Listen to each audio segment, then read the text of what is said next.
Google something. I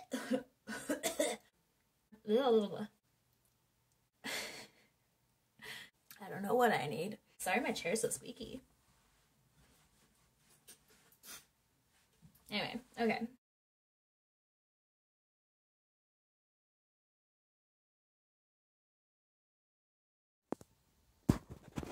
Straight away, I've almost completely dropped everything.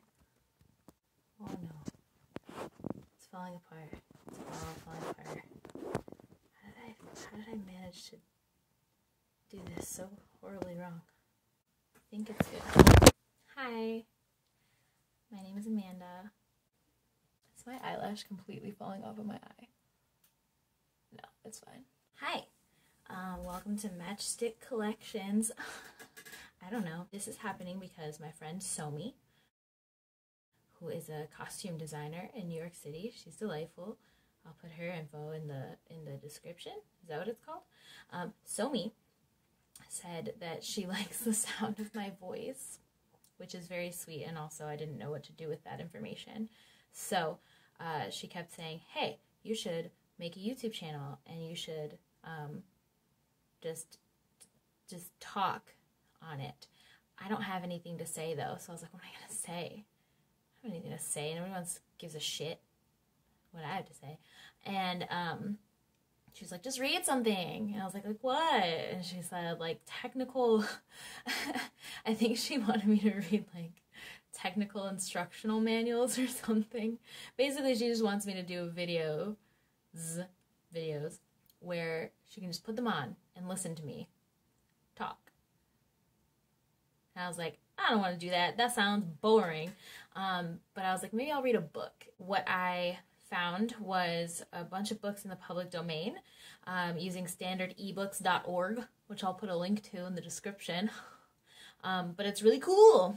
So basically, they have tons and tons of books available for download, or you can just read them online, which is what I'm going to do. And I'll read this little description here for y'all. Standard eBooks is a volunteer-driven project that produces ebook editions of public domain literature using modern typography, technology, and editorial standards, and distributes them free of cost.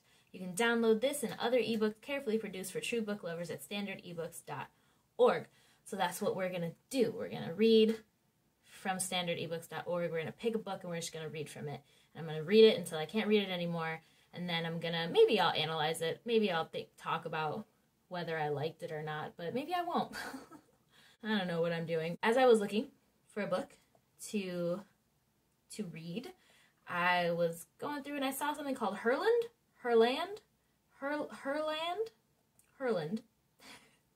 And it was written by Charlotte Perkins Gilman. And I was like, Charlotte Perkins Gilman. Who is that? Why is that name so familiar? She wrote The Yellow Wallpaper, which is a short story that changed my life. And it'll probably change yours too. You should read it. It's really, really, really good. If you like short stories, which if you don't like short stories, I don't know how to help you, because short stories are amazing. So here's what we're going to do. We're going to read Herland. I don't know if it's Herland or Herland. Herland.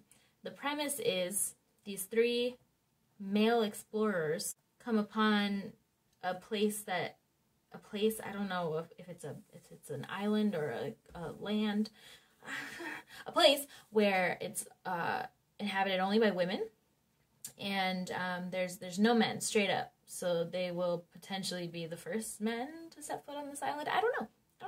We're gonna read it. We're gonna figure it out because I feel like it's gonna be good. I'm excited. So we're just gonna read it. I don't know what's going on. We're gonna start reading. This is Herland. I don't know how you're supposed to pronounce it. I'm gonna call it Herland because I think that sounds funnier.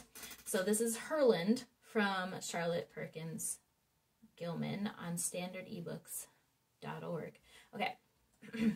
Chapter 1, A Not Unnatural Enterprise.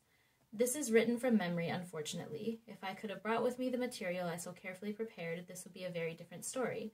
Whole books full of notes, carefully copied records, First-hand descriptions and the pictures. That's the worst loss. Oh no. We had some bird's eyes of the cities and parks, a lot of lovely views of streets, of buildings, outside and in, and some of those gorgeous gardens, and most important of all, of the women themselves. Okay. So clearly this is from the dudes who showed up at the place, and they've lost all their shit. Okay. Nobody will ever believe how they looked. Descriptions aren't any good when it comes to women, and I was never good at descriptions anyhow, but it's got to be done somehow. The rest of the world needs to know about that country. Oh, it's a whole ass country. Is it? I haven't said where it was for fear of some self-appointed missionaries or traders or land-greedy expansionists will take it upon themselves to push in. Yeah. They will not be wanted, I can tell them that, and will fare worse than we did. Ooh. And will fare worse than we did if they do find it. It began this way. There were 3 of us, classmates and friends. Terry O. Nicholson, we used to call him the Old Nick with good reason. Is he older than the rest of you? Jeff Margrave and I, Van Dick Jennings. That's an unfortunate fucking name. Whoa. Van Dick Jennings. So we've got Old Nick, Jeff, and Van Dick. Van Dick? Van Dyke? It looks like Van Dyck. It's Vandyck. I think it's Van Dyck. Oof. Okay. We had known each other years and years, and in spite of our differences, we had a good deal in common. All of us were interested in science. That's a whole paragraph. That's one paragraph. We had known each other years and years, and in spite of our differences, we had a good deal in common. All of us were interested in science. That's really funny to me. Okay. Terry was rich enough to do as he pleased. That's Old Nick. Terry was rich enough to do as he pleased. His great aim was exploration. He used to make all kinds of a row because there was nothing left to explore now, only patchwork and filling in, he said. He filled in well enough. He had a lot of talents, great on mechanics and electricity, had all kinds of boats and motor cars, and was one of our best airmen. We never could have done the thing at all without Terry. Sounds like Terry is the problem. Jeff Margrave was born to be a poet, a botanist, or both, but his folks persuaded him to be a doctor instead. Fucked up. He was a good one for his age, but his real interest was in what he loved to call the wonders of science.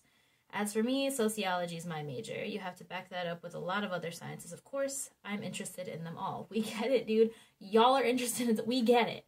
You like science. God, just marry it. Terry was strong on facts, geography, and meteorology and those. Jeff could beat him any time on biology, and I didn't care what it was they talked about so long as it connected with human life somehow. There are a few things that don't. Arrogant. We 3 had a chance to join a big scientific expedition. They needed a doctor, and that gave Jeff an excuse for dropping his just opening practice. They needed Terry's experience, his machine, and his money. Baby.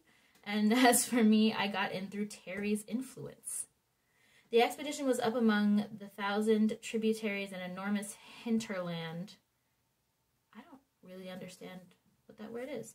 An enormous hinterland of a great river, up where the maps had to be made, savage dialects studied, and all manner of strange flora and fauna expected. This is gonna get weird. But this story is not about that expedition. That was only the merest starter for ours. I'm enjoying myself already. This wasn't about that, though. I just talked about it for no reason. What the hell? Okay. My interest was first roused by talk among our guides. I'm quick at languages, know a good many, and pick them up readily. So why would you call them savage dialects? Just because you know languages doesn't make you not a dick, I guess. Okay. What with that and a really good interpreter we took with us, I made out quite a few legends and folk myths of these scattered tribes. As we got farther and farther upstream in a dark tangle of rivers, lakes, morasses, and dense forests with here and there an unexpected long spur running out from the big mountains beyond, I noticed that more and more of these savages, what the fuck, dude? Is this what we're gonna do, the whole fucking story? I hope these dudes get what's coming to them. These savages had a story about a strange and terrible woman land in the high distance. Yeah. Up yonder, over there, way up, was all the direction they could offer, but their legend all agreed on the main point. that there was this strange country where no men lived, only women and girl children. None of them had ever seen it. It was dangerous, deadly, they said, for any man to go there. Fuck yeah. But there were tales of long ago when some brave investigator had seen it. A big country, big houses, plenty people, all women. Had no one else gone? Yes, a good many, but they never came back. It was no place for men, of that they seemed sure. Dude, this place sounds awesome. I told the boys about these stories, and they laughed at them. Naturally, I did myself. I knew the stuff that savage dreams are made. This is going to be some... The fact that he's regaling us with this story means that he didn't get murdered, which is kind of a disappointment, but I'm hoping that the other two don't make it out, because if this is like clearly he learned nothing of note. He didn't become a good person through this excursion if he's still calling everyone savages. Like, what is this dude's fucking problem? What a cunt. I totally lost my place. But when we had reached our farthest point, just the day before we all had to turn around and start for home again, as the best of expeditions must in time, we three made a discovery. Discovery my ass. The main encampment was on a spit of land running out into the main stream, or what we thought was the main stream. It had the same muddy color we'd been seeing for weeks past, the same taste. I happened to speak of that river to our last guide, a rather superior fellow with quick, bright eyes. He told me that there was another river, over there, short river, sweet water, red and blue. I was interested in this and anxious to see if I had understood, so I showed him a red and blue pencil I carried and asked again. Yes, he pointed to the river, and then southward, and then to the southwestward. River, good water, red and blue. That's kind of cool. Terry was close by and interested in the fellow's pointing. What does he say, Van? I pretend his whole name isn't Van Dyck. I told him. Terry blazed up at once. Ask him how far it is. The man indicated a short journey. I judged about 2 hours, maybe 3. Let's go, urged Terry. Just us 3. Maybe we really can find something. Maybe cinnabar in it. I don't know what that is. Maybe indigo. Oh, I see. They're trying to guess why. They're trying to guess why the river is red and blue. I see what's happening. Sometimes I get confused. Okay. Maybe indigo, Jeff suggested with his lazy smile. He's got a lazy smile. Just gonna throw that out there. Roast him. It was early yet. We had just breakfasted. Breakfasted. Letterkenny. Okay. And leaving word that we'd be back before night, we got away quietly, not wishing to be thought too gullible if we failed, and secretly hoping to have some nice little discovery all to ourselves. Stop saying the word discovery. We didn't discover a goddamn motherfucking thing. Bitch. It was a long 2 hours, nearer to 3. I fancied... I have to stop saying the word savage or I'm gonna flip out on this fucking book. Because that was like their guide that he's talking about, and he keeps calling him, okay.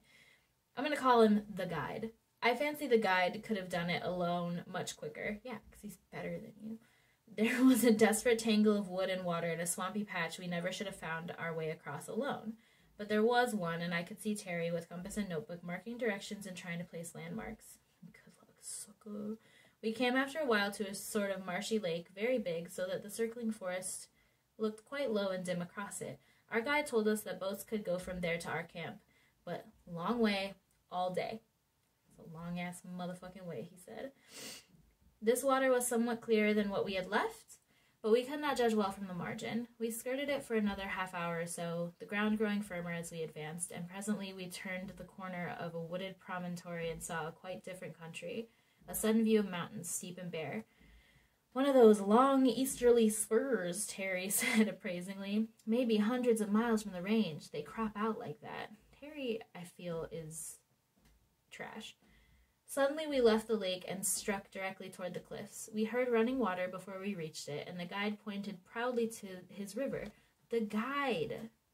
They actually said it that time. It was short. We could see where it poured down a narrow vertical cataract from an opening in the face of the cliff. It was sweet water. The guide drank eagerly, and so did we. That snow water, Terry announced, must come from way back in the hills. But as to being red and blue, it was greenish in tint. The guide seemed not at all surprised. He hunted about a little and showed us a quiet marginal pool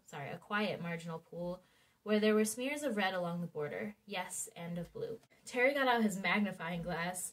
Nerd. Sorry. I feel like I just hate Terry for some reason.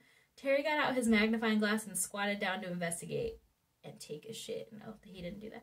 Chemicals of some sort.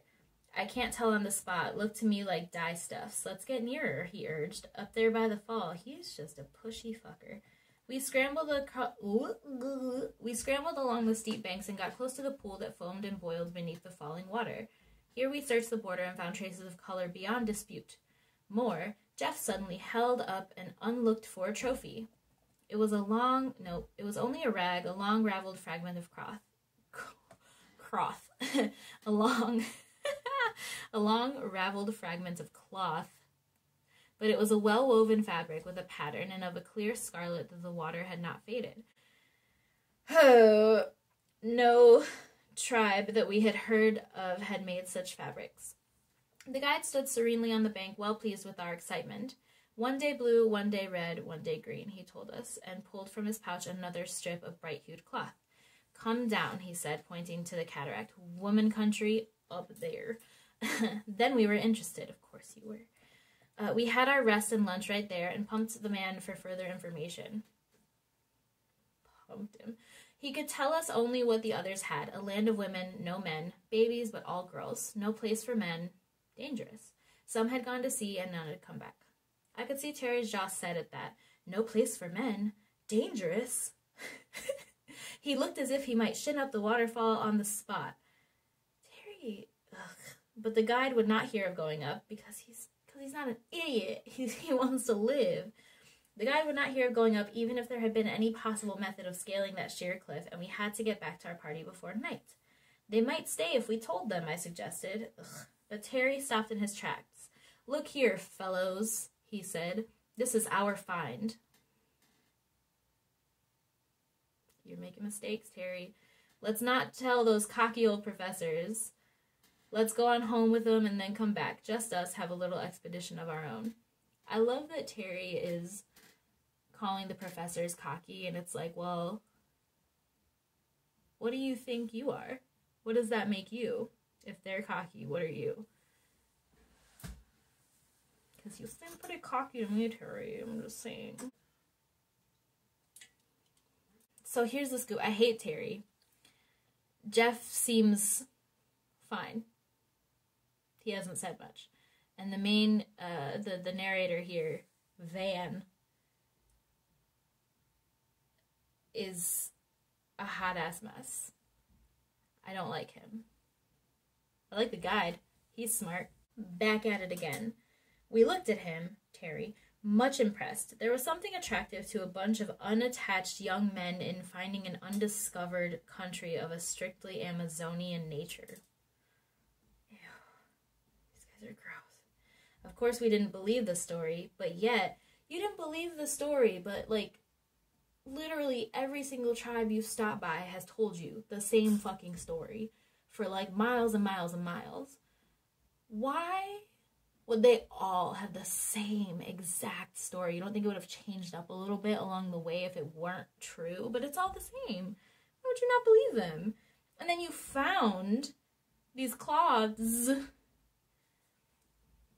and the dude who lives there is telling you, yeah, this is from up there. It's not from down here. It's from up there. The women. Why would you not? Arrogant fucks is why they don't. Because they're arrogant. They're cocky. You're all cocky. You're all a bunch of dick. So they're being cocky. Of course we didn't believe the story, but yet, there is no such cloth made by any of these local tribes, I announced, examining those rags with great care. Somewhere up yonder they spin and weave and dye, as well as we do. That would mean a considerable civilization, Van. There couldn't be such a place and not known about. Oh, well, I don't know. What's the old republic up in the Pyrenees somewhere? Andorra? Precious few people knew anything about that, and it's been minding its own business for 1,000 years. Then there's Montenegro, splendid little state. You could lose a dozen Montenegros up and down these great ranges. We discussed it hotly all the way back to camp. We discussed it with care and privacy on the voyage home. We discussed it after that, still only among ourselves while Terry was making his arrangements. He was hot about it. I love that line. He was hot about it. Lucky he had so much money. Rich fucker. We might have had to beg and advertise for years to start the thing, and then it would have been a matter of public amusement, just sport for the papers. But T.O. Nicholson could fix up his big steam yacht, load his specially made big motorboat aboard, and tuck in a dissembled biplane without any more notice than a snip in the society column. Well, isn't he a fancy little bitch? We had provisions and the preventives and all manner of supplies. Okay. His previous experience stood him in good stead there. It was a very complete little outfit. We were to leave the yacht at the nearest safe port and go up that endless river in our motorboat, just the three of us and a pilot, then drop the pilot when we got to that last stopping place of the previous party and hunt up the clear water stream ourselves. The motorboat we were going to leave at anchor in the wide, shallow lake. It had a special covering of fitted armor, thin but strong, shut up like a clamshell. Those natives can't get into it or hurt it or move it. Okay. Terry explained proudly. I fucking hate Terry. We'll start our flyer from the lake and leave the boat as a base to come back to. If we come back, I suggested cheerfully. That's right. Afraid the ladies will eat you, he scoffed. We're not so sure about those ladies, you know, drawled Jeff. Oh, drawled. We're not so sure about those ladies, you know, drawled Jeff. There may be a contingent of gentlemen with poisoned arrows or something. You don't need to go if you don't want to, Terry remarked dryly. Terry sucks. Terry sucks. You suck, Terry. Go. You'll have to get an injunction to stop me. Both Jeff and I were sure about that. But we did have differences of opinion along the way. All the long way, sorry. An ocean voyage is an excellent time for discussion. Now we had no eavesdroppers. We could loll and loaf in our deck chairs and talk and talk and talk. That was too many talks. There was only 2 talks. There was nothing else to do. Our absolute lack of facts only made the field of discussion wider. We'll leave papers with our consul where the yacht stays, Terry planned. If we don't come back, say in a month, they can send a relief party after us. They who? I feel like no one is going to come look for you, Terry. Nobody likes you. I can tell you that. A punitive expedition, I urged. If the ladies do eat us, we must make reprisals. They can locate that last stopping place easy enough, and I've made a sort of chart of the lake and cliff and waterfall. Yes, but how will they get up? Asked Jeff. Same way we do, of course. If 3 valuable American citizens are lost up there, they will follow somehow, to say nothing of the glittering attractions of that fair land. Let's call it Feminesia. He broke off. Terry is a piece of trash. Terry is a big old chunk of American garbage. Terry sucks. I hate him. You're right, Terry. Once the story gets out, the river will crawl with expeditions and the airships rise like a swarm of mosquitoes. I laughed as I thought of it. We've made great mistake not to let Mr. Yellow press in on this. Save us. What headlines? Not much, said Terry grimly. This is our party. We're going to find that place alone. What are you going to do with it when you find it? If you do, Jeff asked mildly. See, this is why I like Jeff. He's like, what the fuck are we even going? I don't get it. Jeff was a tender soul. I think he thought that country...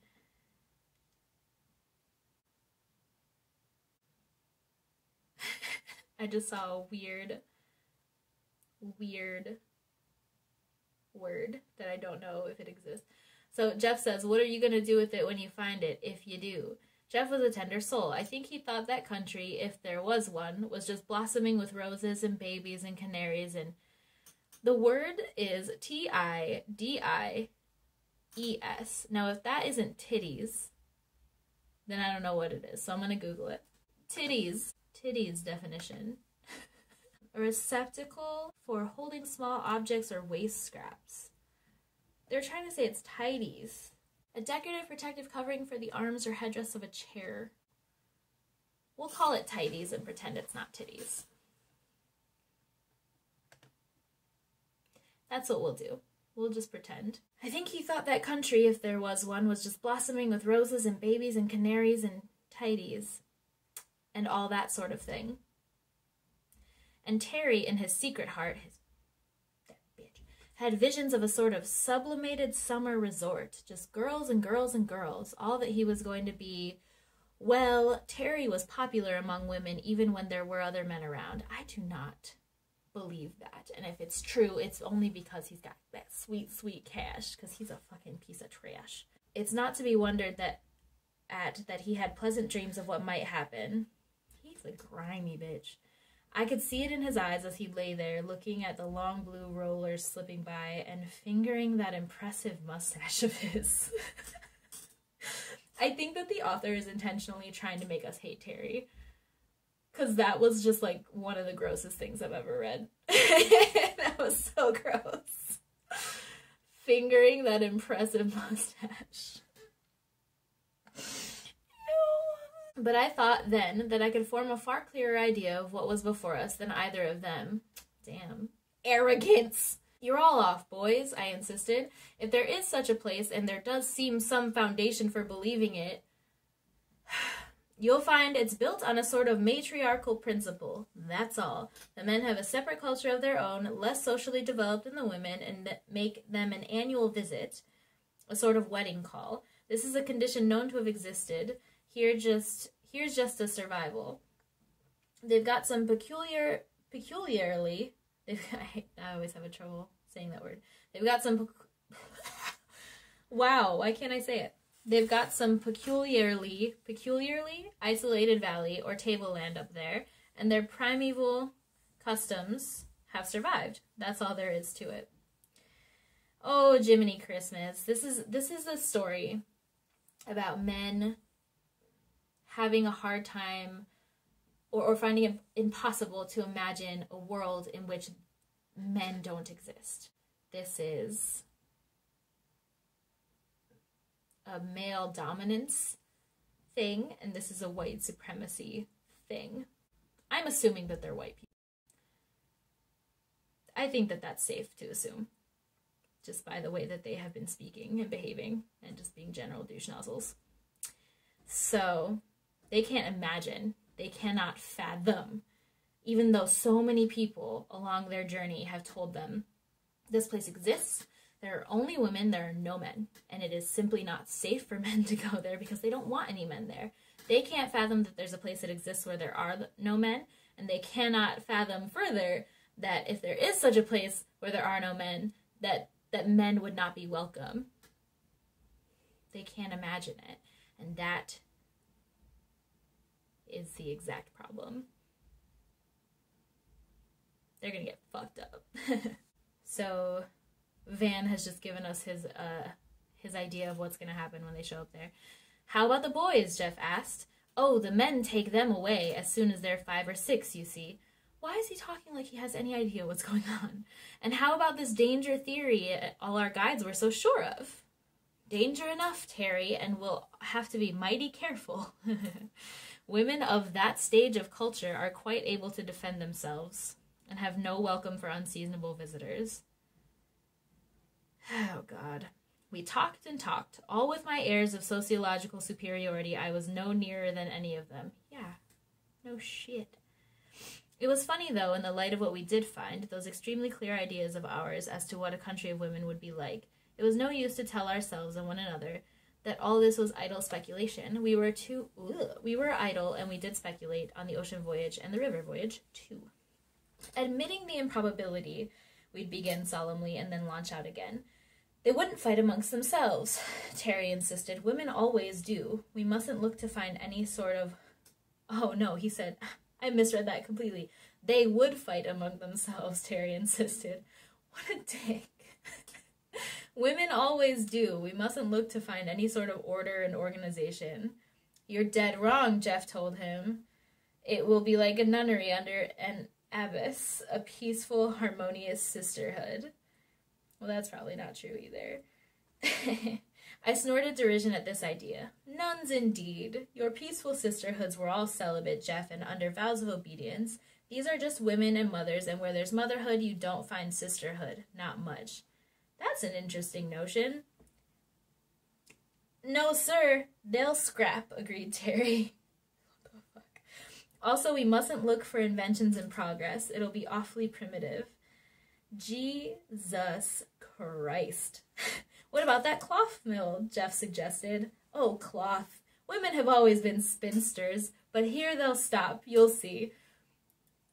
This is not subtle in like any fashion.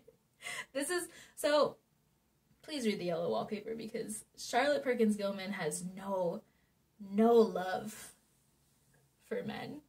She was just like, it's so clear. She's like, these pieces are fucking nothing. They're nothing. We joked Terry about his modest impression that he would be warmly received, but he held his ground. You'll see, he insisted. I'll get solid with them all. Is he talking about getting a boner? I'll get solid with them all. Inappropriate. And play one bunch against another. Wow. I'll get myself elected king in no time. Woo! Solomon will have to take a back seat. What the fuck? Where do we come in on that deal? I demanded. Aren't we viziers? I don't know that weird either. Just like titties. Viziers definition. Let's go. A high official in some Muslim countries, especially in Turkey under Ottoman rule. Aren't we viziers or anything? Couldn't risk it, he asserted solemnly. You might start a revolution. Probably would. No, you'll have to be beheaded or bowstrung, whatever the popular method of execution is. Wow. You'd have to do it yourself, remember? Whoa! Grinned Jeff. Now Jeff is out here. I can't say it. So these people are slave owners. Noted. He's basically saying there won't be any enslaved people to do your dirty work for you. I just hate them more and more. The more I hear them speak, the more I want them to get murdered. I just can't wait. I hope that Terry never fucking comes back from this. Jeff's ideas and Terry's were so far apart that sometimes it was all I could do to keep the peace between them. They're like literally fighting over this. Jeff idealized women in the best Southern style. He was full of chivalry and sentiment and all that. And he was a good boy. He lived up to his ideals. What? You might say Terry did too, if you can call his views about women anything so polite as ideals. I always liked Terry. He was a man's man, very much so, generous and brave and clever, but I don't think any of us in college days was quite pleased to have him with our sisters. We weren't very stringent, heavens no, but Terry was the limit. Later on, why, of course, a man's life in his own we held and asked no questions. Oh, I read that really weird. Later on, why, of course, a man's life is his own we held and asked no questions. But you're still hanging out with this son of a bitch-ass, trick-ass, hoe-ass bitch. Boo! It was really unpleasant sometimes to see the notions he had. But I got out of patience with Jeff, too. He had such rose-colored halos on his women folks. I held a middle ground, highly scientific, of course, and used to argue learnedly about the physiological limitations of the sex. Whoa. We were not in the least advanced on the woman question, any of us then. Wow. So we joked and disputed and speculated, and after an interminable journey, we got to our old camping place at last. It was not hard to find the river, just poking along that side until we came to it, and it was navigable as far as the lake. When we reached that and slid out on its broad glistening bosom, with that high gray promontory running out toward us, and the straight white fall clearly visible, it began to be really exciting. There was some talk, even then, of skirting the rock wall and seeking a possible footway up, but the marshy jungle made that method look not only difficult, but dangerous. Terry dismissed the plan sharply. Nonsense, fellows. We've decided that. It might take months. We haven't got the provisions. No, sir. We've got to take our chances. If we get back safe, all right. If we don't, why, we're not the first explorers to get lost in the shuffle. There are plenty to come after us. So we got the big biplane together and loaded it with our scientifically compressed baggage, the camera, of course, the glasses, a supply of concentrated food. Our pockets were magazines of small necessities, and we had our guns, of course. There was no knowing what might happen. These people are trash. These people are trash. We got our guns. Got our guns, you know. Hooray. We got our guns. Fucking dicks. Up and up and up we sailed, way up at first, to get the lay of the land and make note of it. Out of that dark green sea of crowding forest, this high-standing spur rose steeply. It ran back on either side, apparently, to the far-off white-crowned peaks in the distance, themselves probably inaccessible. What am I saying? Let's make the first trip geographical, I suggested. Spy out the land and drop back here for more gasoline. With your tremendous speed, we can reach that range and back all right. Then we can leave a sort of map on board for that relief expedition. There's sense in that, Terry agreed, condescending fuck. I'll put off being king of Ladyland for one more day. Dude, I fucking hate Terry. I'm just hoping and wishing that Terry gets what's coming to him. Like, he is the living worst. So we made a long skirting voyage, turned the point of the cape, which was close by, ran up one side of the triangle at our best speed, crossed over the base where it left the higher mountains, and so back to our lake by moonlight. That's not a bad little kingdom. Ooh, thanks. We agreed when it was roughly drawn and measured. We could tell the size fairly by our speed, and from what we could see of the sides and that icy ridge on the back end, it's a pretty enterprising person who would manage to get into it, Jeff said. Ugh. He's no better than the rest. He's no better than the rest. Of course, we had looked at the land itself eagerly, but we were too high and going too fast to see much. It appeared to be well forested about the edges, but in the interior there were wide plains and everywhere park-like meadows and open places. There were cities, too, that I insisted. It looked like any other country. A civilized one, I mean. These people are horrible. We had to sleep after that long sweep through the air, but we turned out early enough the next day, and again we rose softly up the height till we could stop the crowning trees and see the broad fair land at our pleasure. Semi-tropical, looks like a first-rate climate. It's wonderful what a little height will do for temperature. Terry was studying the forest growth. Little height, is that what you call little? I asked. Our instruments measured it clearly. We had not realized the long, gentle rise from the coast, perhaps. Mighty lucky piece of land, I call it, Terry pursued. Now for the folks. I've had enough scenery.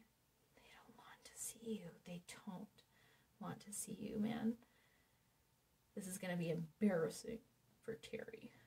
So we sailed low, crossing back and forth, quartering the country as we went and studying it. We saw, I can't remember now how much of this we noted then and how much was supplemented by our later knowledge, but we could not help seeing this much, even on that excited day. A land in a state of perfect cultivation, where even the forests looked as if they were cared for. A land that looked like an enormous park, only it was more evidently an enormous garden. That's nice. I don't see any cattle, I suggested, but Terry was silent. We were approaching a village. I confess that we paid small attention to the clean, well-built roads, to the attractive architecture, to the ordered beauty of the little town. We had our glasses out, even Terry, setting his machine for a spiral glide, clapped the binoculars to his eyes. They heard our whirring screw. They ran out of the houses. They gathered in from the fields, swift running, light figures, crowds of them. We stared and stared until it was almost too late to catch the levers, sweep off, and rise again, and then we held our peace for a long run upward. Gosh. Gosh, said Terry after a while. Only women there, and children, Jeff urged excitedly. But they look... Why, this is a civilized country, I protested. There must be men. This is so funny. Wow. Of course there are men, said Terry. Come on, let's find them. This is awful. He refused to listen to Jeff's suggestion that we examine the country further before we risk leaving our machine. That's a mistake. There's a fine landing place right there where we came over, he insisted. And it was an excellent one, a wide, flat-topped rock overlooking the lake and quite out of sight from the interior. They won't find this in a hurry, he asserted, as we scrambled with the utmost difficulty down to safer footing. Come on, boys, there were some good lookers in that bunch. Of course it was unwise of us. Yeah. It was quite easy to see afterward that our best plan was to have studied the country more fully before we left our swooping airship and trusted ourselves to mere foot service. But we were 3 young men. We had been talking about this country for over a year, hardly believing that there was such a place, and now we were in it. It looked safe and civilized enough, and among those upturned, crowding faces, though some were terrified enough, there was great beauty. On that we all agreed. "Come on," cried Terry, pushing forward. "Oh, come on, here goes for Herland." Herland? Oh man, so that's the end of chapter 1. These dudes suck. They're horrible. They can't fathom a world where dudes don't exist. They keep talking about how civilized it looks. And so if it's so civilized, then there couldn't possibly be men there. These men clearly were slave owners, at least Terry, that piece of shit. I thought Jeff was cool for 5 minutes, and then that didn't work out. They're all arrogant. They're all horrible. Clearly Van lives. What happens to the other 2, I don't know, but I'm hoping nothing good. I'm hoping nothing good. Chapter 2, Rash Advances. Not more than 10 or 15 miles we judged it from our landing rock to that last village. For all our eagerness, we thought it wise to keep to the woods and go carefully. Even Terry's ardor was held in check by his firm conviction that there were men to be met, and we saw to it that each of us had a good stock of cartridges. They're like, "We're gonna go find the men," and now they're like, once we find the men, we're gonna kill them? Are they just like, oh god, whatever, it's fine. I just really hope that when we meet the women that they really are able to put these dudes in their place, you know? I just hope that they give them no room to be horrible. They just like crush them. Anyway, they're talking about how if they run into some dudes, they're gonna kill them. I thought they were like, oh, it must be men that made this place so civilized, now you're gonna kill them. Make no damn sense. They may be scarce and they may be hidden away somewhere, some kind of a matriarchate. That's a cool word. As Jeff tells us. For that matter, they may live up in the mountains yonder and keep the women in this part of the country. Sort of a national harem. What the fuck? But there are men somewhere. Didn't you see the babies? We had all seen babies, children big and little, everywhere that we could come near enough to distinguish the people. And though by dress we could not be sure of all the grown persons, still there had not been one man that we were certain of. I always liked that Arab saying, "First tie your camel and then trust in the Lord," Jeff murmured. And so we all had our weapons in hand and stole cautiously through the forest. Terry studied it as we progressed. Ugh. "Talk of civilization," he cried softly in restrained enthusiasm. "I never saw a forest so petted, even in Germany. Look, there's not a dead bough. The vines are trained, actually. And see here." He stopped and looked about him, calling Jeff's attention to the kinds of trees. They left me for a landmark and made a limited excursion on the other side. Food-bearing, practically all of them, they announced returning. I'm speaking in such a weird way. The rest, splendid hardwood. Call this a forest? It's a truck farm. Good thing to have a botanist on hand, I agreed. So there are no medicinal ones, or any for pure ornament? As a matter of fact, they were quite right. These towering trees were under as careful cultivation as so many cabbages. In other conditions, we should have found those woods full of fair foresters and fruit gatherers, but an airship is a conspicuous object and by no means quiet. And women are cautious. Okay. All we found moving in those woods as we started through them were birds, some gorgeous, some musical, all so tame that it seemed almost to contradict our theory of cultivation, at least until we came upon occasional little glades where carved stone seats and tables stood in the shade beside clear fountains, with shallow bird baths always added. They don't kill birds, and apparently they do kill cats, Terry declared. Must be men here. Hark. I hate him.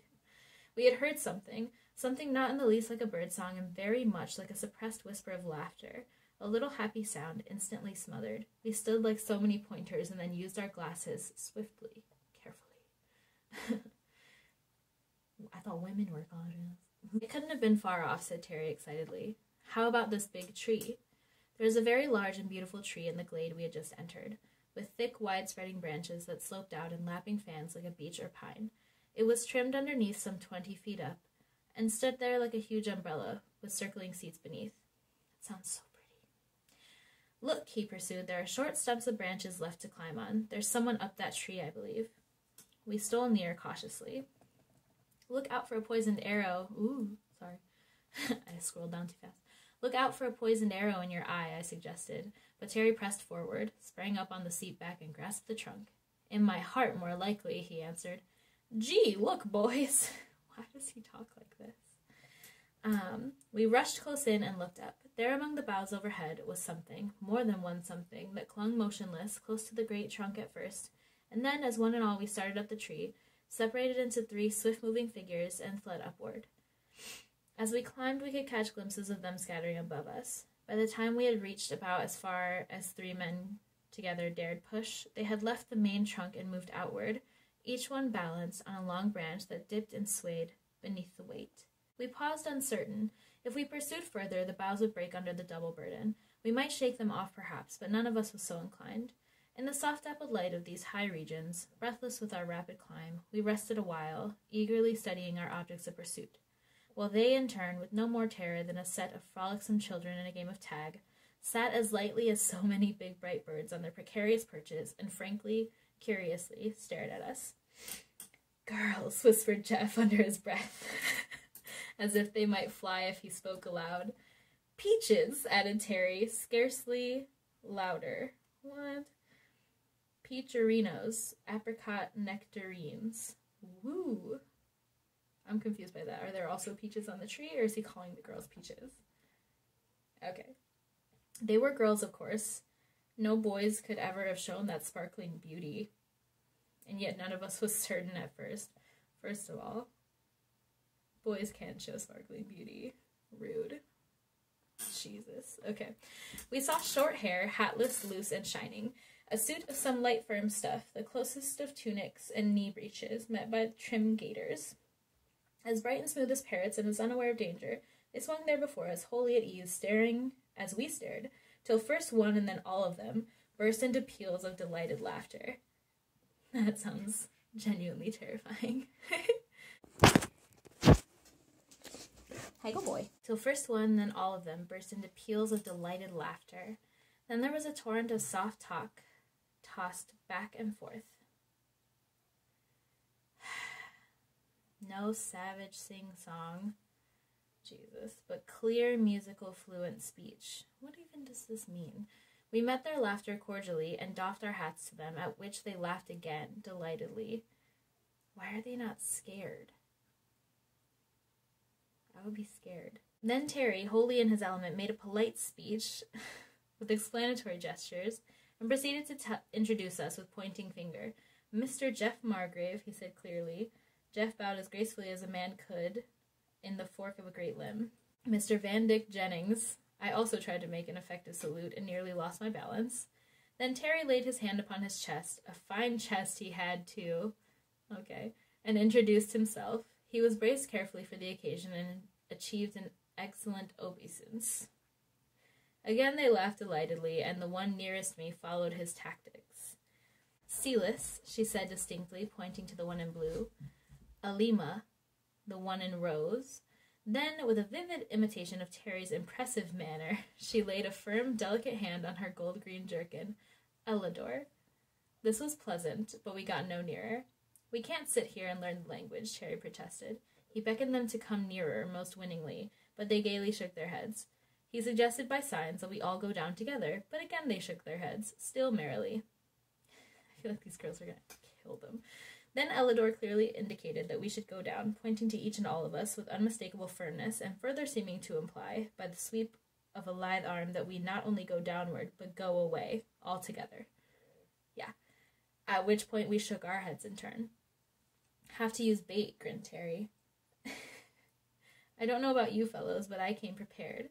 He produced from an inner pocket a little box of purple velvet that opened with a big snap, and out of it he drew a long, sparkling thing, a necklace of big, varicolored stones that would have been worth 1,000,000 if real ones. He held it up, swung it, glittering in the sun, offered it first to one, then to another, holding it out as far as he could reach toward the girl nearest him. He stood braced in the fork, held firmly by one hand, the other swinging his brightest temptation, reached far out along the bough, but not quite to his full stretch. This reminds me of that Ariana Grande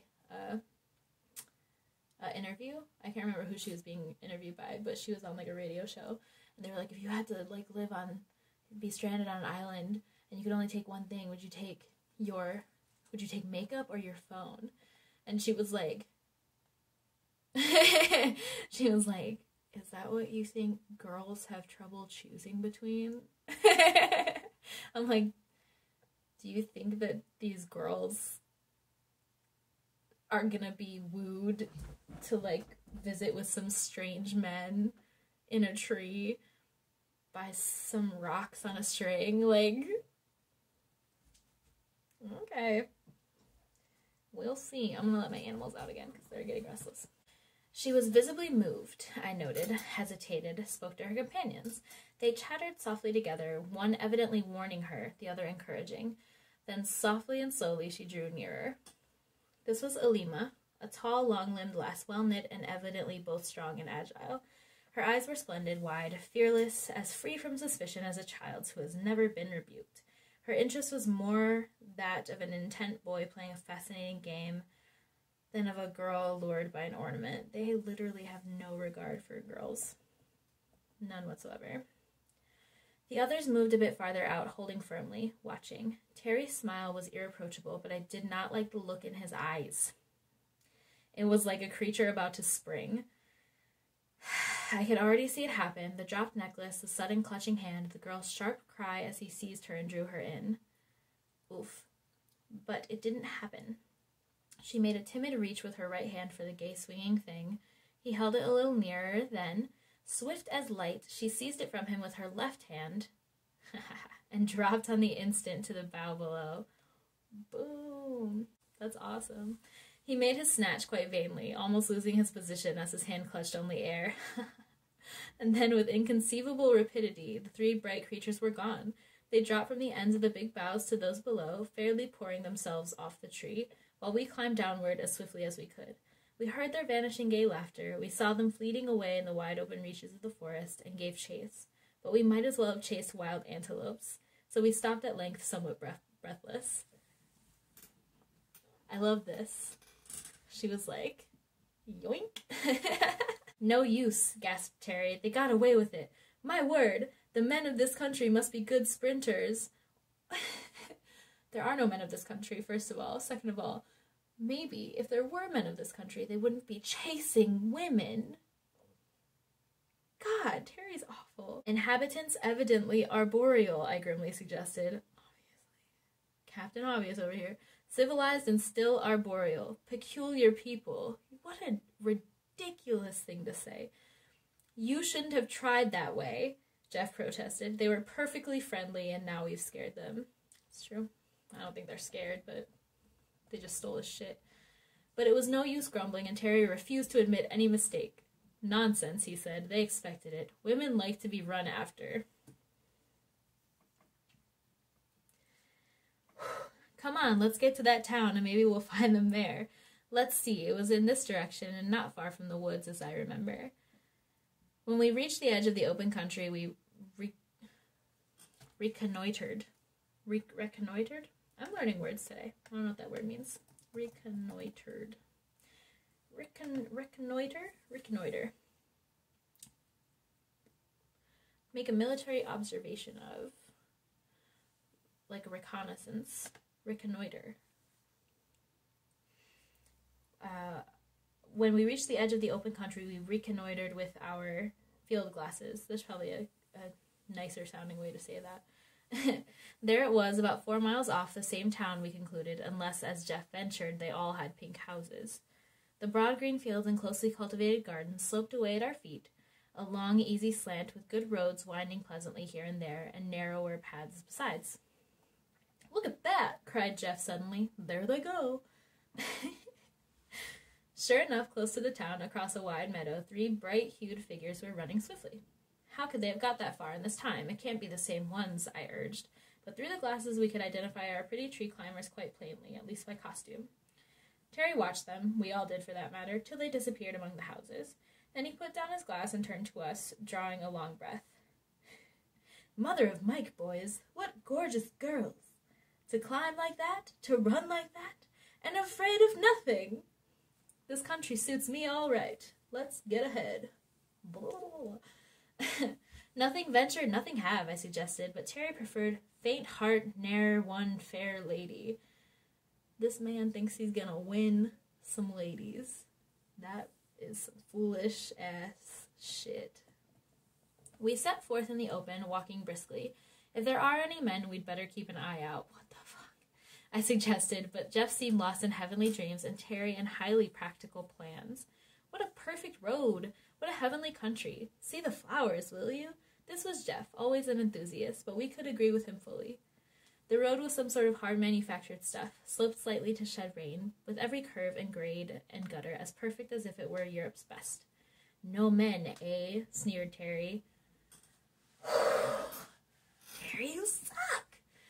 On either side, a double row of trees shaded the footpaths. Between the trees, bushes, or vines, all fruit-bearing, now and then seats and little wayside fountains, everywhere flowers. We'd better import some of these ladies and set 'em to parking the United States, I suggested. Parking the United States. Mighty nice place they've got here. We rested a few moments by one of the fountains, tested the fruit that looked ripe, and went on, impressed for all our gay bravado by the sense of quiet potency which lay about us. Here was evidently a people highly skilled, efficient, caring for their country as a florist cares for his costliest orchids. Under the soft, brilliant blue of that clear sky, and the pleasant shade of those endless rows of trees, we walked unharmed, the placid silence broken only by the birds. I can't believe they made it this far into this space without getting murdered. I want them to get murdered. I've got a bloodlust now. Presently, there lay before us at the foot of a long hill the town or village we were aiming for. We stopped and studied it. Jeff drew a long breath. I wouldn't have believed a collection of houses could look so lovely, he said. Aw. They've got architects and landscape gardeners in plenty, that's sure. Agreed Terry. I was astonished myself. You see, I come from California, and there's no country lovelier, but when it comes to towns, I have often groaned at home to see the offensive mess man-made in the face of nature, even though I'm no art sharp like Jeff. But this place, it was built mostly of a sort of dull rose-colored stone, with here and there some clear white houses, and it lay abroad among the green groves and gardens like a broken rosary of pink coral. That's so beautiful. Those big white ones are public buildings, evidently, Terry declared. There is no... oh my god. This is no savage country, my friend. Terry, you're the worst. But no men, boys, it behooves us to go forward most politely. So if there were men, you would be super polite. If there weren't women, you would feel no reason to be polite. Terry sucks. The place had an odd look, more impressive as we approached. It's like an exposition. It's too pretty to be true. Plenty of palaces, but where are the homes? Oh, there are the little ones enough, but... It certainly was different from any towns we had ever seen. There's no dirt, said Jeff suddenly. There's no smoke, he added after a little. There's no noise, I offered, but Terry snubbed me. That's because they're laying low for us. We'd better be careful how we go in there. Nothing could induce him to stay out, however, so we walked on. Everything was beauty, order, perfect cleanness, and the pleasantest sense of home over it all.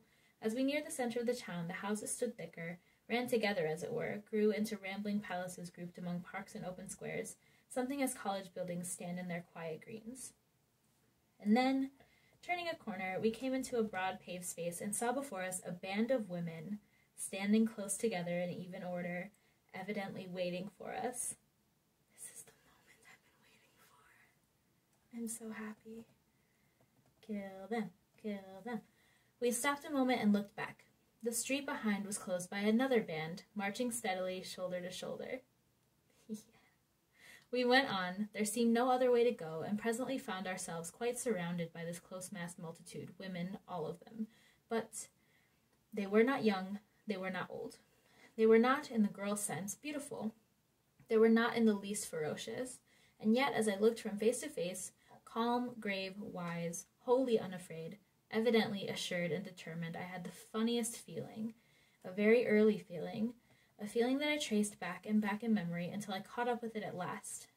It was that sense of being hopelessly in the wrong that I had so often felt in early youth, when my short legs' utmost effort failed to overcome the fact that I was late to school.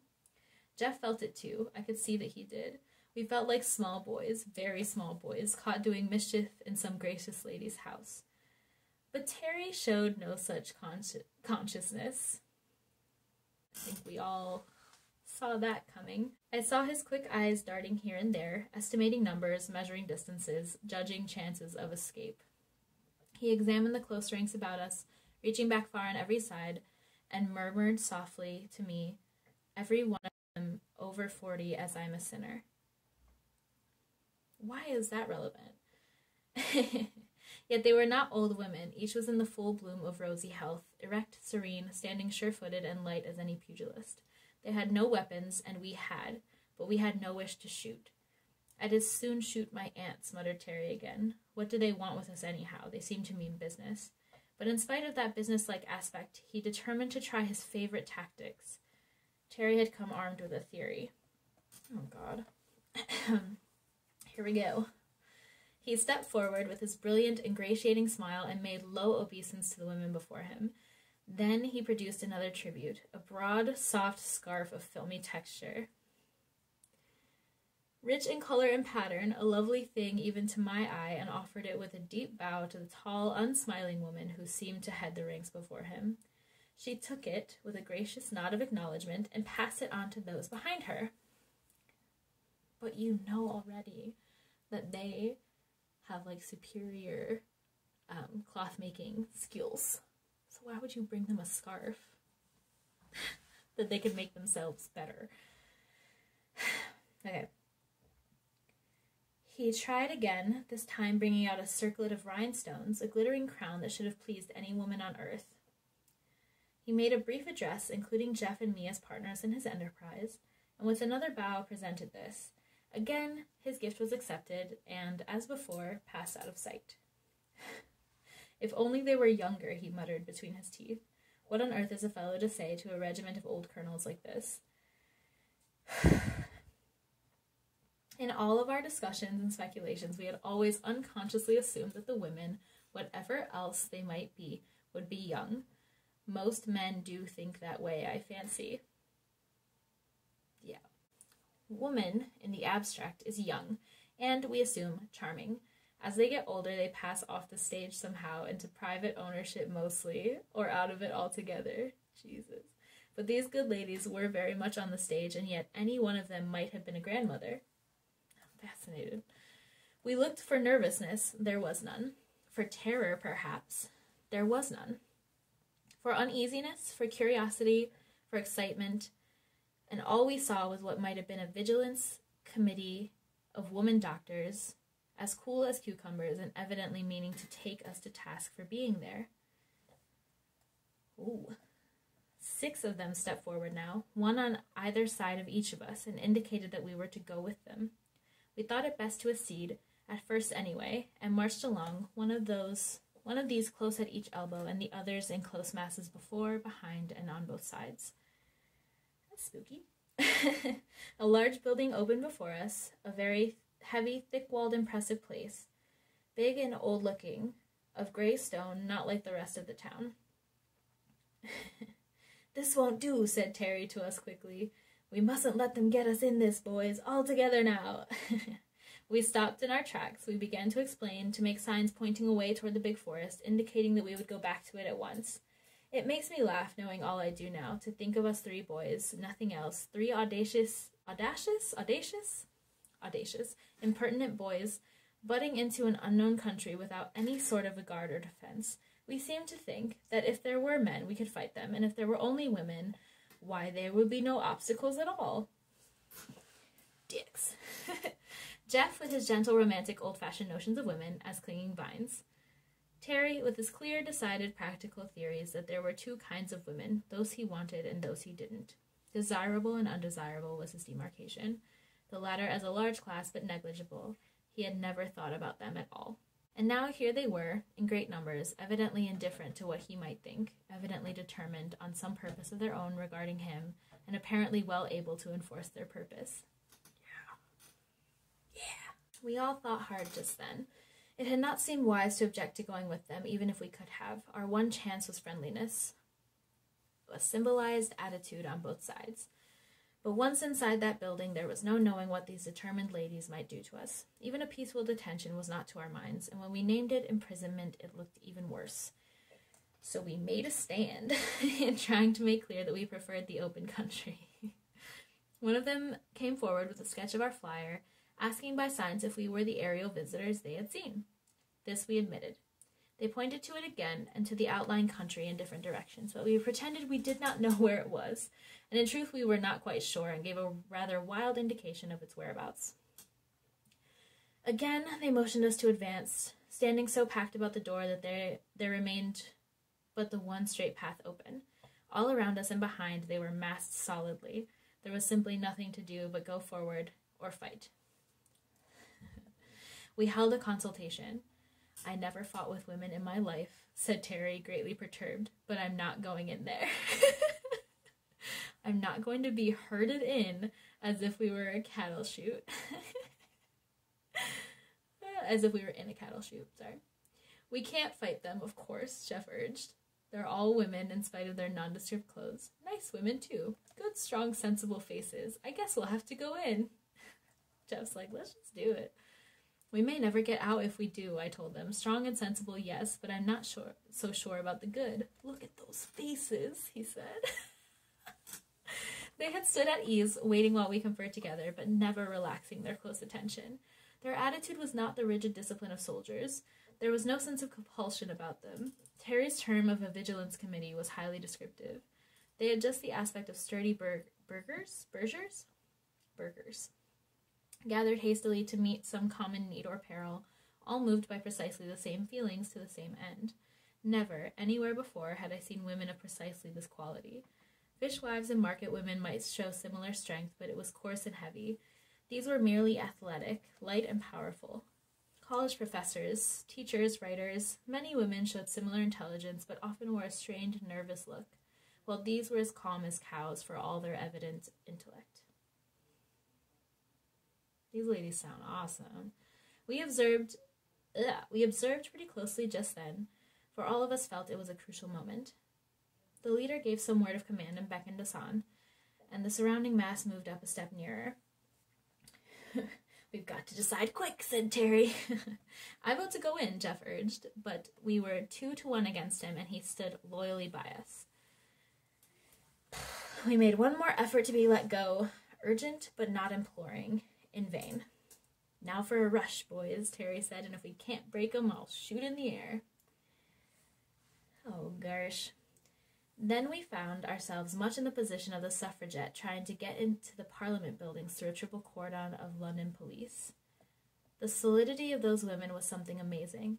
Terry soon found that it was useless, tore himself loose for a moment, pulled his revolver, and fired upward.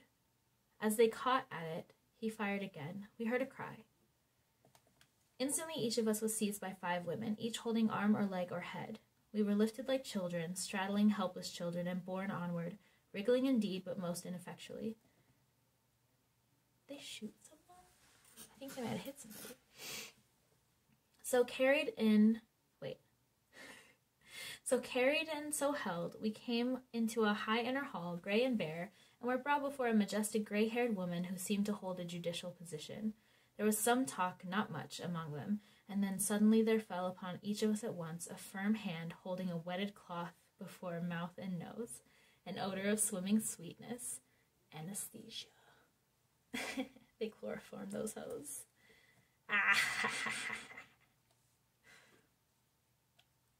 I like the book now. Now that they've been trapped by these lovely ladies.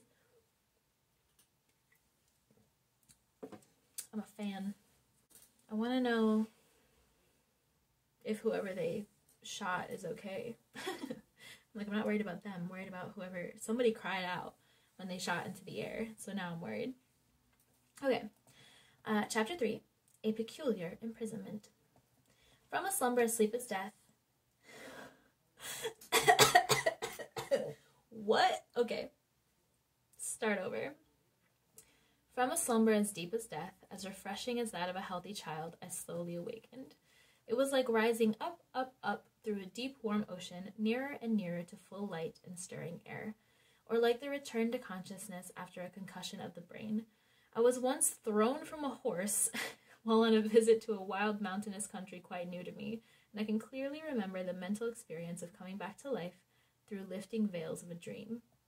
When I first dimly heard the voices of those about me and saw the shining snow peaks of that mighty range, I assumed that this too would pass, and I should presently find myself in my own home. Ha ha ha. That was precisely the experience of this awakening. Receding waves of half-caught swirling vision, memories of home, the steamer, the boat, the airship, the forest, at last all sinking away one after another till my eyes were wide open, my brain clear, and I realized what had happened. The most prominent sensation was of absolute physical comfort. That's nice. I was lying in a perfect bed, long, broad, smooth, firmly soft and level, with the finest linen, some warm light quilt of blanket, and a counterpane that was a joy to the eye. A joy to the eye. I almost said a joint to the eye. Sounds weird. The sheet turned down some 15 inches, yet I could stretch my feet at the foot of the bed, free but warmly covered. I felt as light and clean as a white feather. It took me some time to conscientiously locate my arms and legs, to feel the vivid sense of life radiate from the awakening center to the extremities. A big room, high and wide, with many lofty windows whose closed blinds let through soft green-lit air.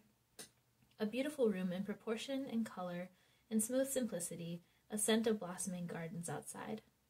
This place sounds so nice. I lay perfectly still, quite happy, quite conscious, and yet not actively realizing what had happened till I heard Terry. Gosh, was what he said. Terry's such a dweeb. I turned my head. There were 3 beds in this chamber and plenty of room for them. Terry was sitting up, looking about him, alert as ever.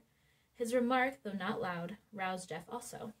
We all sat up, waking everybody up. Terry swung his legs out of bed, stood up, stretched himself mightily. He was in a long nightrobe, a sort of seamless garment, undoubtedly comfortable. We all found ourselves so covered. Shoes were beside each bed, also quite comfortable, and good-looking, though by no means like our own. We looked for our clothes. They were not there, nor anything of all the varied contents of our pockets. A door stood somewhat ajar. It opened into a most attractive bathroom, copiously provided with towels, soap, mirrors, and all such convenient comforts, with indeed our toothbrushes and combs, our notebooks, and thank goodness our watches, but no clothes. Then we made a search of the big room again and found a large airy closet holding plenty of clothing, but not ours. A council of war, demanded Terry. Come on back to bed. The bed's all right anyhow. Now then, my scientific friend, let us consider our case dispassionately. He meant me, but Jeff seemed most impressed.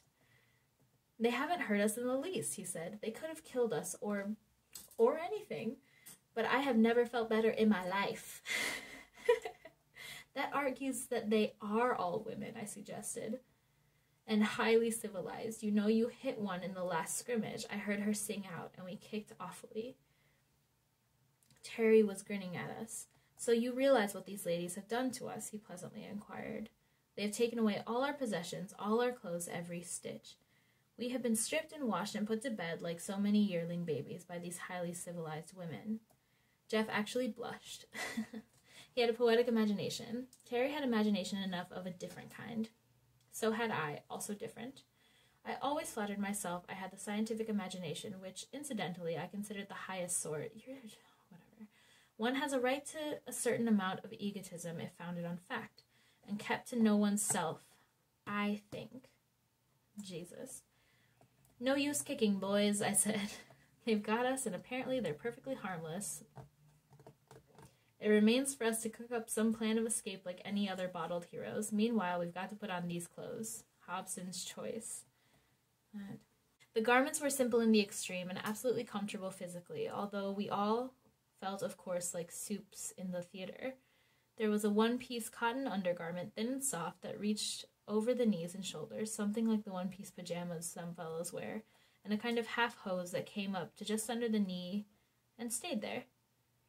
had elastic tops of their own and covered the edges of the first. Then there was a thicker variety of union suit, a lot of them in the closet, of varying weights and somewhat sturdier material. Evidently they would do at a pinch with nothing further. Then there were tunics knee-length and some long robes. Needless to say, we took tunics. What is that needless to say? Okay. We bathed and dressed quite cheerfully. They're in a good mood. Not half bad, said Terry, surveying himself in a long mirror. His hair was somewhat longer than when we left. His hair was somewhat longer than when we left the last barber, and the hats provided were much like those seen on the prince in the fairy tale, lacking the plume. The costume was similar to that which we had seen on all the women, though some of them, those working in the fields, glimpsed by our glasses when we first flew over, were only the first two. I settled my shoulders and stretched my arms, remarking, "They have worked out a mighty sensible dress. I'll say that for them." Thanks. Don't do us no favors. With which we all agreed. Now then, Terry proclaimed, we've had a fine, long sleep. We've had a good bath. We're clothed and in our right minds, though feeling like a lot of nutters. Neuters?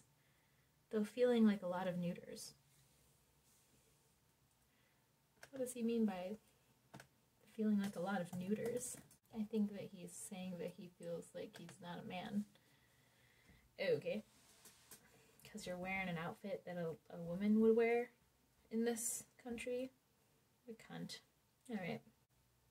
We've had a fine long sleep. We've had a good bath. We're clothed and in our right minds, though feeling like a lot of neuters. Do you think these highly civilized ladies are going to give us any breakfast? Of course they will, Jeff asserted confidently. If they had meant to kill us, they would have done it before. I believe we're going to be treated as guests. Hailed as deliverers, I think, said Terry. Studied as curiosities, I told them. But anyway, we want food. So now for a sortie. What's a sortie? A sortie was not so easy. What's a sortie? The bathroom only opened into our chamber, and that had but one outlet, a big heavy door which was fastened. We listened. There's someone outside, Jeff suggested. Let's knock. So we knocked, whereupon the door was opened. Okay. Outside was another large room, furnished with a great table at one end. Long benches or couches along the wall, some smaller tables and chairs. All these were solid, strong, simple in structure, and comfortable in use. Also, incidentally, beautiful. This place sounds amazing. This room was occupied by a number of women, 18 to be exact, some of whom we distinctly recalled. Terry heaved a disappointed sigh. The colonels, I heard him whisper to Jeff. Jeff, however, advanced and bowed in his best manner. So did we all, and we were saluted civilly by the tall-standing women. We had no need to make pathetic pantomime of hunger. The smaller tables were already laid with food, and we were gravely invited to be seated. The tables were set for two. Each of us found ourselves placed vis-a-vis with one of our hosts, and each table had 5 other stalwarts nearby, unobtrusively watching. We had plenty of time to get tired of those women. The breakfast was not profuse, but sufficient in amount and excellent in quality. We were all too good travelers to object to novelty, and this repast with its new but delicious fruit, its dish of large, rich flavored nuts,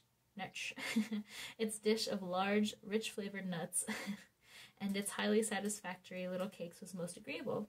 There was water to drink and a hot beverage of a most pleasing quality, some preparation like cocoa.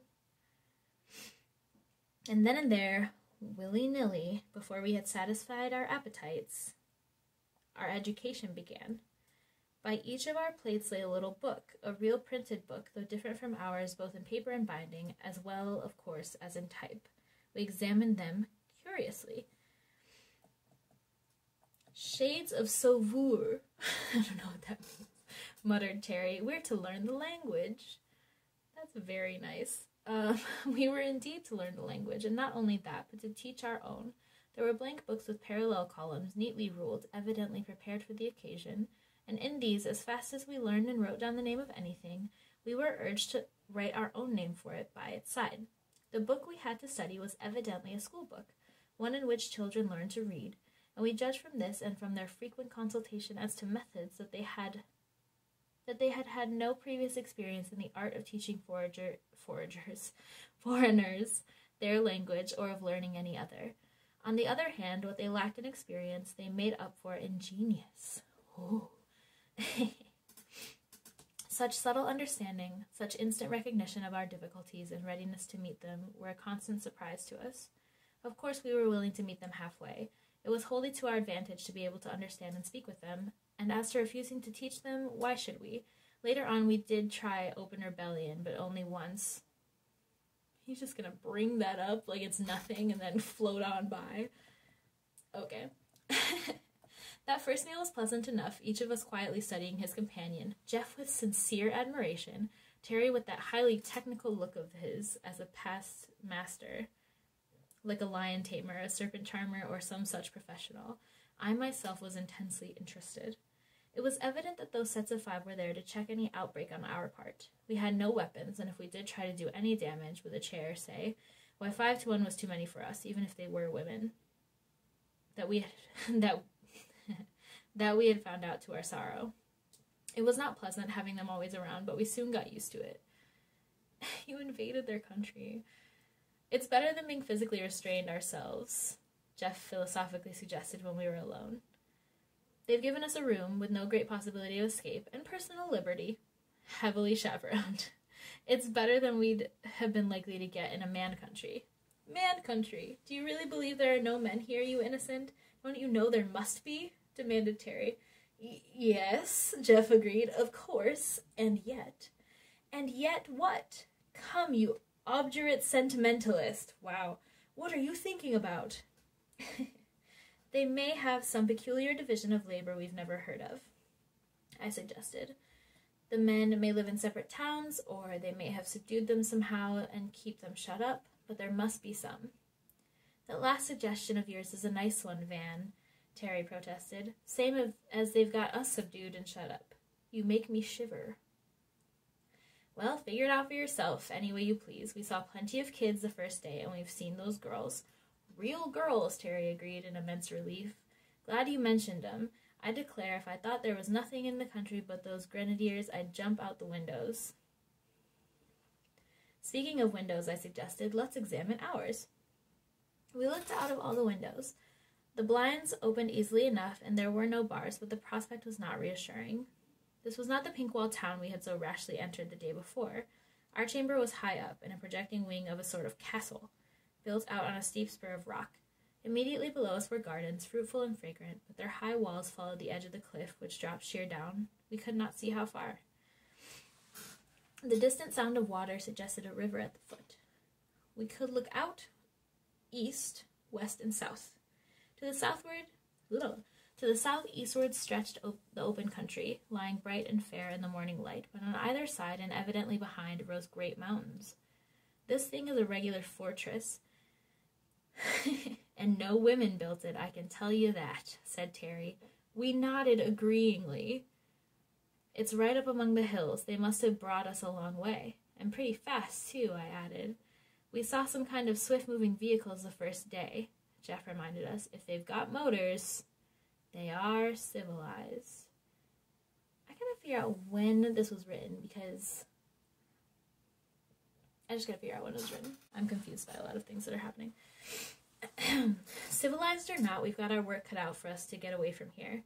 I don't propose to make a robe of bedclothes and try those walls till I'm sure there's no better way.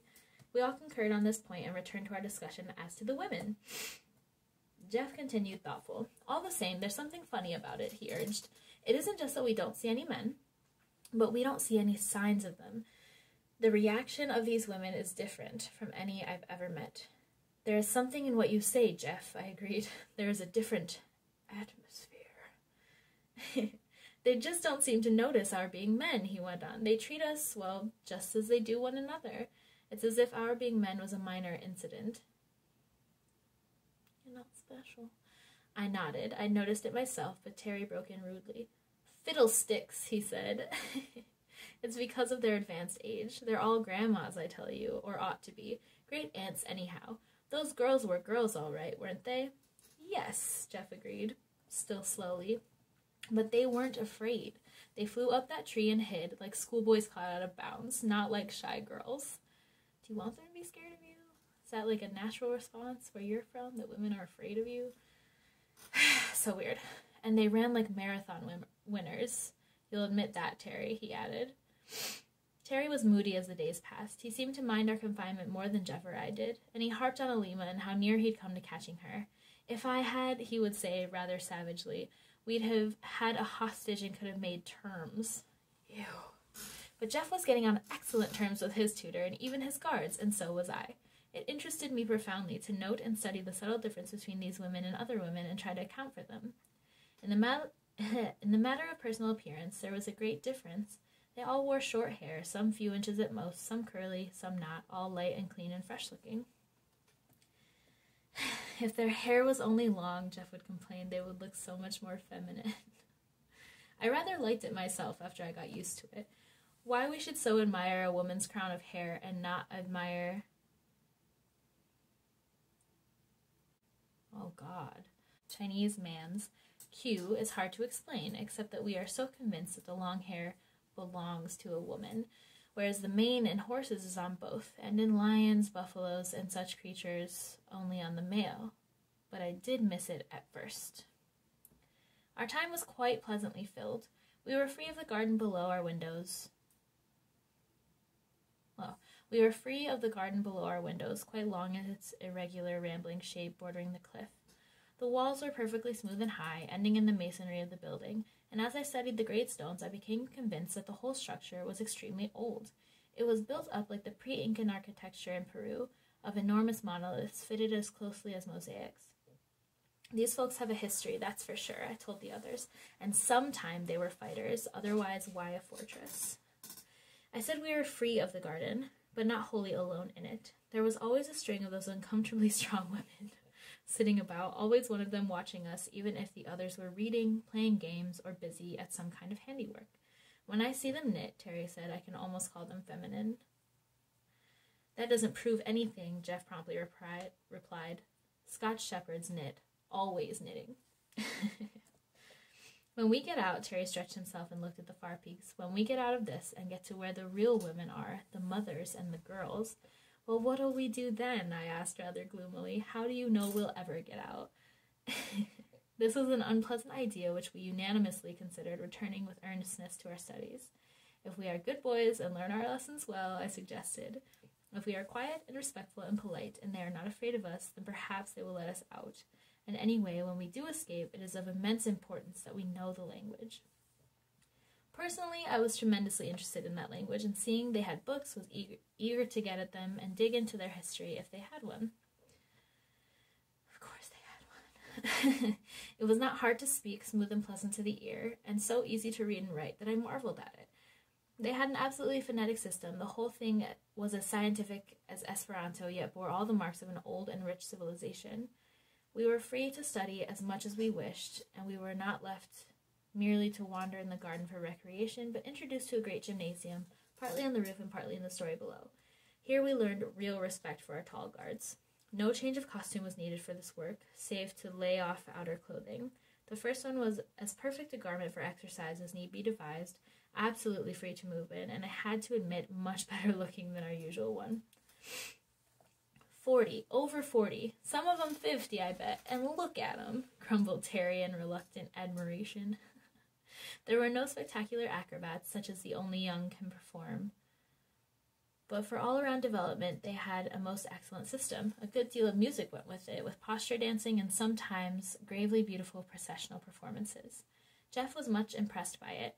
We did not know then how small a part of their physical culture methods this really was, but found it agreeable to watch and to take part in. Oh yes, we took part all right. It wasn't absolutely compulsory, but we thought it better to please. Terry was the strongest of us, so I was wiry and had good staying power, and Jeff was a great sprinter and hurdler, but I can tell you those old ladies gave us cards and spades. They ran like deer, by which I mean that they ran as if it was not performance, but as if it were their natural gait. We remembered those fleeting girls of our bright first adventure, and concluded that it was. They leaped like deer, too, with a quick folding motion of the legs, drawn up and turned to one side, with a sidelong twist of the body. I remembered the sprawling spread-eagle way in which some of the fellows used to come over the line, and try to learn the trick. We did not easily catch up with these experts, however. Never thought I'd live to be bossed by a lot of elderly lady acrobats, Terry protested. They had games too, a good many of them, but we found them rather uninteresting at first. It was like two people playing solitaire to see who would get it first. More like a race or a competitive examination than a real game with some fight in it. I philosophized a bit over this and told Terry it argued against their having any men about. There isn't a man-sized game in the lot, I said. But they are interesting. I like them, Jeff objected, and I'm sure they're educational. I'm sick and tired of being educated, Terry protested. Fancy going to a dame's school at our age. I want to get out. I want to get out. But we could not get out. And we were being educated swiftly. Our special tutors rose rapidly in our esteem. They seemed of rather fine quality than the guards. They seemed of rather finer quality than the guards, whatever that means, though all were on terms of easy friendliness. Mine was named Somel, Jeff's Zava, and Terry's Moadine. We tried to generalize from the names, those of the guards and of our three girls, but got nowhere. They sound well enough, and they're mostly short, but there's no similarity of termination, and no two alike. However, our acquaintance is limited as yet. There were many things we meant to ask as soon as we could talk well enough. Better teaching I never saw. From morning to night, there was Somel, always on call except between 2 and 4, always pleasant, with a steady, friendly kindness that I grew to enjoy very much. Jeff said Miss Zava, he would put on a title, though they apparently had none, was a darling, and that she reminded him of his Aunt Esther at home. But Terry refused to be won, and rather jeered at his own companion when we were alone. I'm sick of it, he protested, sick of the whole thing. Here we are cooped up as helpless as a bunch of 3-year-old orphans, and being taught what they think is necessary, whether we like it or not. Confound their old-maid impudence. How does it feel to be trapped and forced to learn things that you don't want to learn? Does that feel bad? Does that feel not good? Is that not fun for you, sir? Nevertheless, we were taught. They brought in a raised map of their country, beautifully made, and increased our knowledge of geographical terms. That's nice. But when we inquired for information as to the country outside, they smilingly shook their heads. They brought pictures, not only the engravings in the books, but colored studies of plants and trees, and flowers and birds. They brought tools and various small objects. We had plenty of material in our school. If it had not been for Terry, we would have been much more contented, but as the weeks ran into months, he grew more and more irritable. Don't act like a bear with a sore head, I begged him. We're getting on finely. Every day we can understand them better, and pretty soon we can make a reasonable plea to be let out. Let out, he stormed. Let out. Like children kept after school. I want to get out, and I'm going to. I want to find the men of this place and fight. Or the girls. Or the girls, right? Guess it's the girls you're most interested in, Jeff commented. What are you going to fight with? Your fists? Yes, or sticks and stones. I'd just like to. And Terry squared off and tapped Jeff softly on the jaw. Just for instance, he said. Anyhow, he went on, we could get back to our machine and clear out. If it's there, I cautiously suggested. Oh, don't croak, Van. If it isn't there, we'll find our way down somehow. The boat's there, I guess. It was hard on Terry, so hard that he finally persuaded us to consider a plan of escape. It was difficult, it was highly dangerous, but he declared that he'd go alone if we wouldn't go with him, and of course we wouldn't think of that. Why not? Y'all are fine. He's the one causing a ruckus. Come on, man. This is foolish. It appeared that he had made a pretty careful study of the environment. From our end window that faced the point of the promontory, we could get a fair idea of the stretch of wall and the drop below. Also from the roof we could make out more, and even in one place glimpse a sort of path below the wall. It's a question of 3 things, he said. Ropes, agility, and not being seen. Oh, God. That's the hardest part, I urged, still hoping to dissuade him. One or another pair of eyes is on us every minute except at night. Therefore, we must do it at night, he said. He answered, sorry. That's easy. We've got to think that if they catch us, we may not be so well treated afterward, said Jeff. That's the business risk we must take. I'm going, if I break my neck. There was no changing him. I kind of respect that. He's like, I'm not going to be held captive. But now he understands. He understands what it's like to be trapped. The rope problem was not easy. Something strong enough to hold a man and long enough to get to let us down into the garden and then down over the wall. There were plenty of strong ropes in the gymnasium. They seemed to love to swing and climb on them, but we were never there by ourselves. We should have to piece it out from our bedding, rugs, and garments, and moreover, we should have to do it after we were shut in for the night, for every day the place was cleaned to perfection by 2 of our guardians. We had no shears, no knives, but Terry was resourceful. These Jennies have glass and china, you see. We'll break a glass from the bathroom and use that. Love will find out a way, he hummed. When we're all out of the window, we'll stand 3-man high and cut the rope up as far as we can reach, so as to have more for the wall. I noticed where I saw that bit of path below, and there's a big tree there too, or a vine or something. I saw the leaves. It seemed a crazy risk to take, but this was, in a way, Terry's expedition, and we were all tired of our imprisonment. So we waited for full moon, retired early, and spent an anxious hour or 2 in the unskilled manufacture of man-strong ropes. To retire into the depths of the closet, muffle a glass in thick cloth, and break it without noise was not difficult. And broken glass will cut, though not as deftly as a pair of scissors. The broad moonlight streamed in through 4 of our windows, and we had not dared leave our lights on too long. And we had worked hard and fast at our task of destruction. Hangings, rugs, robes, towels, as well as bed furniture, even the mattress covers, were not left one stitch upon another, as Jeff put it. Then at an end window, as less liable to observation, we fastened one end of our cable strongly to the firm-set hinge of the inner blind and dropped our coiled bundle of rope softly over. This part's easy enough. I'll come last so as to cut the rope, said Terry.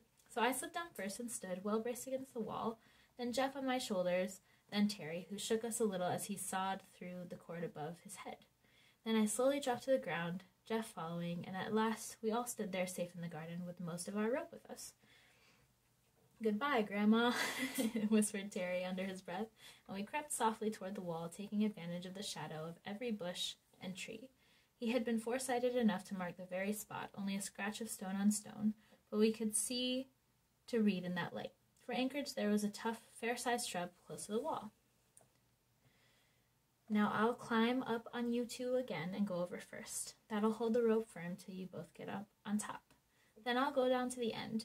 If I can get off safely, you can see me and follow. Or say I'll twitch it 3 times. If I find there's absolutely no footing, why I'll climb up again, that's all. I don't think they'll kill us. Really taking a gamble there, bud. From the top he reconnoitered carefully. Hey, there's that word again. Waved his hand and whispered, okay. Then slipped over. Jeff climbed up and I followed, and we rather shivered to see how far down that swaying, wavering figure dropped, hand under hand till it disappeared in a mass of foliage far below. Then there were 3 quick pulls, and Jeff and I, not without a joyous sense of recovered freedom, successfully followed our leader. I'm going to stop here for now, and I'll read the rest of it later. I'll post this video. I'll try to remember to post Somie's information for Somie's Reading Hour. That's what we'll call it. We'll call it Somie's Reading Hour. And I'll link to the standardebooks.org site where you can download books in the public domain. I'm super tired now. I feel like I've been reading for 1,000 years. Hopefully this has been fun for someone. I don't know. I like to listen to YouTube videos in the background. When I hear my own voice recorded, I feel like in my head I sound fine. But when I hear recordings of my own voice, I feel like I sound like a little kid. Like a know-it-all little kid who's like super annoying. So hopefully this is hopefully at least one person will enjoy it. And that person is hopefully the person I made it for. Somie, I appreciate you. I love you. I hope you like it. Reading out loud is really hard. It's like really long time. I got my LaCroix, little LaCroix, but it's not enough. It's not enough. I was gonna film earlier in the day because I thought that maybe the lighting would be nicer in my room, because I don't know how lighting works. I was like, I don't know, the light from this window here. But I woke up at about 2 p.m. because that's what I do now. and then I just didn't get to it for like a really long time, so we'll see. I hope that this gets better. Stick with me, or don't. It doesn't matter. You can do whatever the fuck you want in this life. Yeah, this book is it's getting weird. It's been weird. I'm not gonna read it on my own because I like reacting. I just dropped everything. I'm not gonna read the book on my own because I like reacting in real time. So I'll be reading it with y'all. We'll read it together. So much fun. Okay. Well, this has been Somie's Reading Hour. Thank you so much. Bye.